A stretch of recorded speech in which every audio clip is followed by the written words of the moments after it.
Anda menyaksikan segmen Kompas Bisnis bersama saya Brebara Tenaya, saudara. Kelompok rentan sekarang lagi dihantam persoalan perut.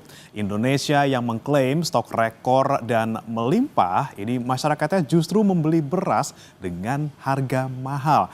Mengapa kemudian kami memakai kata mahal? Karena data membuktikan harga beras melambung dari harga eceran tertinggi atau HET yang telah ditetapkan oleh pemerintah. Nah kemudian saudara, ironi beras dijaga oleh 4 institusi harga yang gak beres nih katanya ya. Nanti kami akan paparkan datanya. Namun saudara, ini ada pernyataan dari Menteri Pertanian Amran Sulaiman yang mengklaim terkejut bahwa perusahaan swasta ada di balik tindak kejahatan beras oplosan. Hal ini akan menjadi perhatian Kementan karena merugikan ekonomi, terutama pembeli. Sebelumnya Satgas menemukan 86% beras premium di Indonesia ternyata dioplos oleh penjual. Harga beras yang tidak sesuai standar atau kualitas dijual dengan harga tinggi. Itu seluruh Indonesia terjadi. 86% itu tidak sesuai dengan standar. Ini harus diperbaiki. Kesempatan kita perbaiki karena stok kita banyak. Kami sudah koordinasi dengan Satgas Pangan, itu ditindak tegas. Pupuk palsu, kemudian beras yang dioplos, itu kami sudah bersurat secara resmi kepada Bapak Kapolri dan Jaksa Agung. Dan sekarang saudara, kita akan bahas nih, ada 4 lembaga yang bertugas untuk mengawal beras agar urusan perut rakyat ini tidak bergejolak.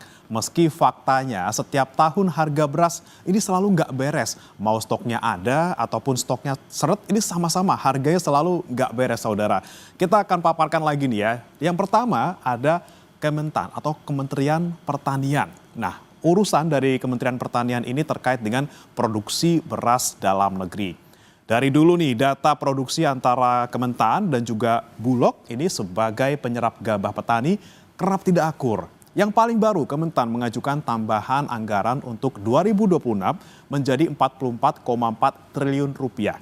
Sebagian besar anggaran 10 triliun akan dipakai untuk mencetak sawah baru. Dari target semula 225.000 hektar menjadi 275.000 hektar. Kemudian ada Kementerian Perdagangan saudara. Ini tugasnya adalah mengawasi mutu beras yang dijual ke masyarakat dan juga label kemasannya. Pertanyaannya, benarkah Kemendak tidak tahu ada praktik kejahatan beras oplosan? Nah, lembaga ketiga saudara yang mungkin kita juga lagi dengar sering akhir-akhir ini terkait dengan beras yaitu Bappenas. Nah, Bappenas ini tugasnya mengatur ketersediaan dan juga kestabilan harga beras juga. Nah, dulu harga eceran tertinggi ada di Kemendak sejak tahun 2021 kemudian beralih ke Bappenas. Kemudian ini yang terakhir adalah Bulog saudara yang bertugas untuk menyerap gabah petani dan juga mengimpor sesuai dengan mandatori pemerintah. Tetapi Bulog ini juga jualan beras. Kemudian pertanyaan besarnya lagi saudara, tugas menyerap gabah ini apakah punya skill mumpuni untuk jualan beras? Kita ke informasi berikutnya, ini adalah pernyataan dari Wakil Menteri Perdagangan saudara. Meski kini tidak memegang tanggung jawab tentang harga beras, Kementerian Perdagangan akan berkoordinasi dengan Bappenas untuk menstabilkan dan memastikan mutu beras di masyarakat. Harga beras Bu di semua wilayah Ya, kalau misalnya mengenai harga beras, memang pemantauannya ada di Bappenas, Badan Pangan Nasional. Jadi insya Allah nanti kewenangannya ada di sana sehingga kemudian harapannya mereka juga bisa mengantisipasi. Kalau di kami hanya ada beberapa komoditas yang kita tanganin soalnya. Ya. Nah sekarang saudara, kita lagi diharapkan pada tahun ajaran baru. Anak dari SD ke SMP, SMP ke SMA, bahkan SMA ke kuliah nih ya. Bahkan ini dikala banyak sekali kebutuhan-kebutuhan terkait pendidikan anak, masyarakat masih dihadapkan lagi dengan harga beras yang tidak bersahabat dengan perut. Nah, kita akan lihat dulu saudara harga beras dibandingkan dengan HET ataupun harga eceran tertinggi.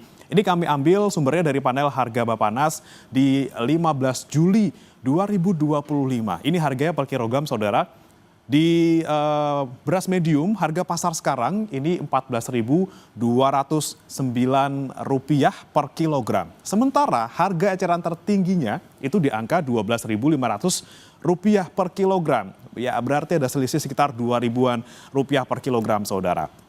Itu untuk yang medium. Kalau yang premium kita lihat sekarang harga yang kita lihat di pasar itu Rp15.955 per kilo. Tapi HET-nya sebenarnya adalah di Rp14.900 atau selisih sekitar Rp1.000. Tapi saudara, yang kami pakai datanya ini adalah harga eceran tertinggi secara nasional. Sebenarnya ada juga pembagian zona 1, zona 2, zona 3. Ini harga eceran tertingginya berbeda-beda. Nah, kemudian yang menjadi fokus kita sekarang, saudara, terkait dengan harga beras ini harus segera beres dong ya. Ini masih di atas dari harga eceran tertinggi pemerintah, karena memang pengendalian harga beras ini bukan sekedar urusan kebutuhan pangan. Ada resiko sosial yang lebih besar kalau urusannya dengan perut. Ketika masyarakat, terutama kelompok rentan, kesulitan membeli bahan pokok utama, efek gulirnya bisa kemana-mana. Keuangan rumah tangga yang berantakan sampai pertumbuhan ekonomi yang loyo karena tidak ada daya beli. Nah, saudara, Bappenas bilang stabilisasi harga pangan akan dikerjakan mulai Juli sampai Desember nanti dengan modal cadangan lebih dari 4 juta ton. Untuk SPHP, stabilisasi pasokan dan harga pangan, ini juga akan dikerjakan mulai dari bulan Juli ini sampai dengan bulan Desember. Perlu dicatat bahwa SPHP dan bantuan pangan akan menggunakan beras cadangan pangan pemerintah yang dimiliki Bulog saat ini. Total cadangan pangan pemerintah saat ini sebesar 4,2 juta ton. Dan ini akan kita pakai untuk melakukan intervensi. Kementerian Pertanian, Kementerian Perdagangan, Bulog, dan Badan Pangan Nasional. Masih relevankah 4 lembaga ini menjaga beras? Kompas Bisnis akan kembali untuk membahasnya.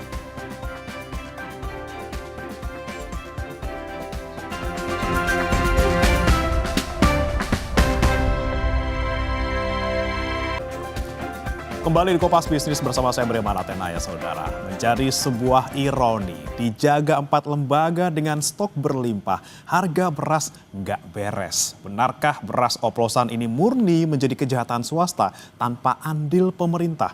Perlukah mereformasi Kementan, Kemendak, Bulog, dan Bappenas dari urusan beras? Kita akan tanyakan kepada Media Wahyudi Askar, Direktur Kebijakan Publik Selyos. Selamat pagi, Mas Media. Selamat pagi, Mas. Ya, yang menjadi pertanyaan kami dan juga warga saudara di Indonesia, Mas Media, ini terkait dengan harga beras ya. Ketika rekor stok beras kita mencapai 4 juta ton gitu ya, ternyata kok harga di pasar masih melonjak. Bahkan dibilang ini jadi komoditas yang paling dominan nih untuk inflasi. Bagaimana nih, Mas Media? Iya, Mas. Jadi per Juli itu cadangan beras kita itu ada di level tertinggi sepanjang masa, 4,2 juta ton. Dan kalau kita lihat data 2023 sampai 2025, produksi beras kita emang naik terus, Mas. Dan kita klaim ini swasembada ya. Jadi swasembada itu kita mampu memenuhi kebutuhan konsumsi pangan dalam negeri tanpa bergantung pada impor. Tapi di sini catatan kritisnya, Mas.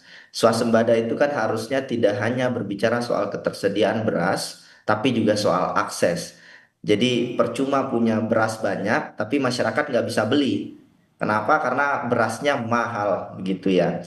Dan ini yang terjadi hari ini, stok beras melimpah, tapi harga beras naik. Apa yang terjadi? Ini karena pemerintah, menurut saya mengintervensi sektor beras ini dengan tidak efisien. Jadi Bulog itu lewat instruksi pemerintah menampung beras dalam jumlah besar, beli beras dengan harga tinggi. Di satu sisi petani diuntungkan. Cuma masalahnya Bulog itu bisa beli, bisa nyetok, masukin ke gudang, tapi nggak bisa jual. Oke. Dan yang bisa jual itu swasta. Masalahnya karena beras di lapangan habis diborong oleh Bulog, swastanya nggak kebagian, akhirnya beras di pasar, di toko retail berkurang dan harga jadi naik. Jadi rakyat juga akhirnya yang rugi karena beras sekarang jadi mahal. Jadi pemerintah tidak efektif mengintervensi dan mengelola bisnis beras ini, begitu ya.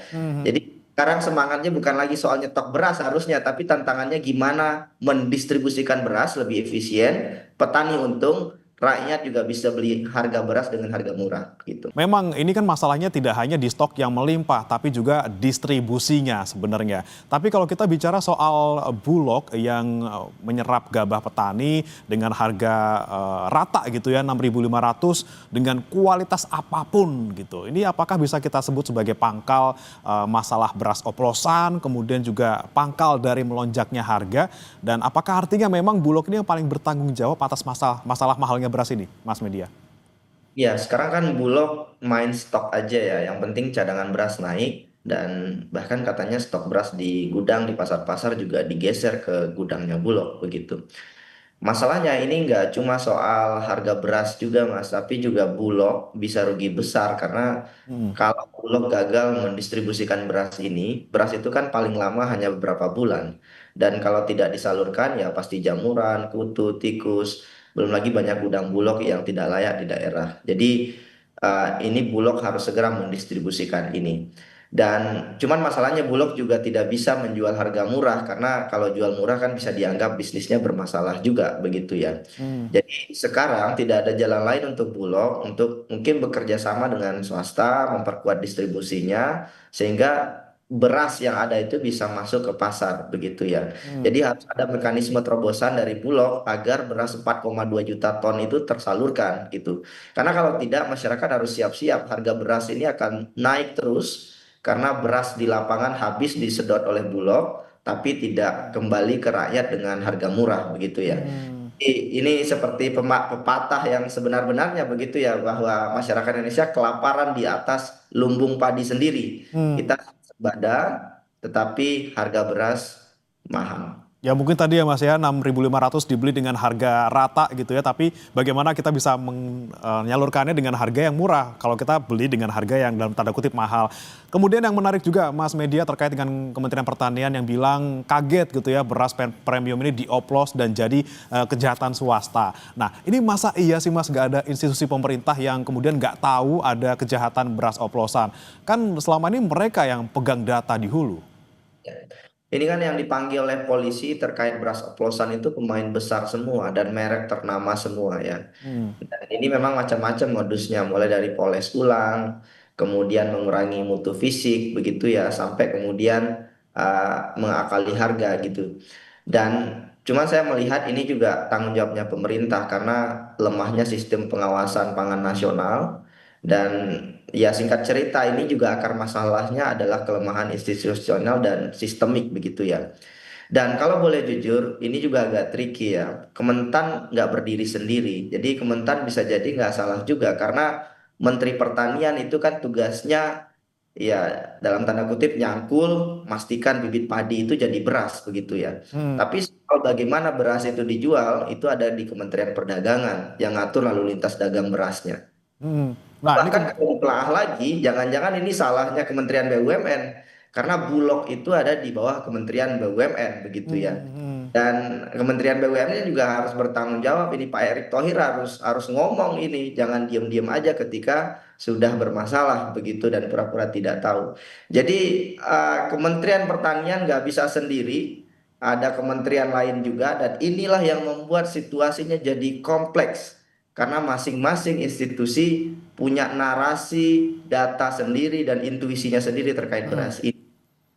Nah ini dia nih Mas, kan ada instansinya banyak yang ngurusin beras, ada 4 gitu ya. Kementan nggak bisa berdiri sendiri, ada Bulog di sana, ada Kemendak, kemudian ada Bappenas juga di sana. Tapi sekali lagi Mas, kita balik ke pertanyaan awal, ini harga berasnya nggak beres-beres, masih aja tinggi, masih aja di atas HET, bahkan dari Januari kita sudah pantau gitu ya, dari data BPS sudah tinggi di atas HET. Masih relevan nggak nih Mas, 4 institusi ini masih ada dan masih ngurusin beras gitu? Iya, jadi lagi-lagi Mas, beras ini kan bukan hanya urusan nyangkul tapi juga distribusi dan logistik. Pertama kita lihat Bulog dulu ya. Bulog itu harusnya yang memimpin Bulog itu adalah praktisi lulusan manajemen, ekonomi, bisnis. Jadi bukan dipegang oleh polisi atau tentara begitu ya. Sesederhana supaya tahu dan paham bisnis beras ini. Jadi Bulog itu tahu cara mendistribusikan beras dengan efisien dan itu ada ilmunya. Dan sekarang Bulog kan cuma punya market share 20-an%. Jadi kalau kita ke retail, ke Alfamart, Indomaret, Hypermart, itu kan semua beras swasta. Jarang sekali kita nemu beras Bulog. Dan hari ini Bulog itu masih kuno gitu ya cara pendekatannya. Dan bersamaan dengan itu kalau kita lihat Kementerian Perdagangan juga punya ruangnya sendiri, Kementan gitu ya, bertanggung jawab atas produksi, Badan Pangan Nasional. Ini masalahnya koordinasinya minim. Jadi tidak ada satu institusi yang benar-benar pegang kendali dan semua akhirnya jalan-jalan sendiri begitu ya. Ini berbeda dengan negara-negara lain seperti Vietnam, Brazil, Thailand yang mereka mengelolanya secara terpusat, terkoordinir oleh satu lembaga begitu ya, dan ada sinergi juga dengan sektor swasta dan koperasi. Jadi ini saya kira benang merahnya hari ini di mana 4 lembaga ini akhirnya saling bertabrakan dan akhirnya nggak selesai-selesai. Jadi meskipun Kementan bilang ini swasembada beras, tapi kementerian lain, institusi lain bermasalah mendistribusikan, kita nggak akan kemana-mana. Oke, lebih baik mungkin kita gimana caranya bisa 4 institusi ini kemudian dalam tanda kutip bersatu dalam menjaga harga beras. Sekali lagi bukan soal stoknya yang banyak, tapi bagaimana mendistribusikan beras ini kepada masyarakat secara rata. Terima kasih Mas Media Wahyudi Askar, Direktur Kebijakan Publik Selyo sudah bergabung bersama kami di Kompas Bisnis. Selamat pagi. Selamat pagi.